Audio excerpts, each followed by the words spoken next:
Poster ছিঁড়ে ফেলতেছেন, billboard উধাও করে দিচ্ছেন, লাভ হবে না।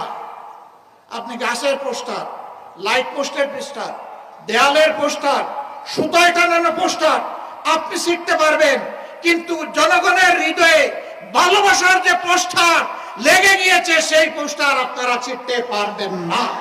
দেশের জনগণ বস্তা পচা রাজনীতি আর দেখতে চায় না উল্লেখ করে তিনি বলেন, জামাত ক্ষমতায় গেলে দেশের সকল রাজনৈতিক দলগুলোকে নিয়ে সরকার পরিচালনা করবে। কেউ কেউ ইতিমধ্যে বলেছেন তারা ফ্যাসিবাদ বিরোধী সকল দলকে সাথে নিয়ে যদি তারা নির্বাচিত হন তাহলে সরকার গড়বেন ইল্লা জামাতে ইসলামী, জামাতে ইসলামী ছাড়া।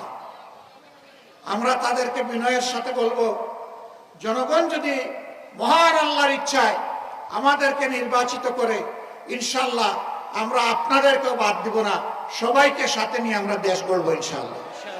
নতুন বাংলাদেশে পুরনো রাজনীতি চলবে না বলেও হুঁশিয়ারি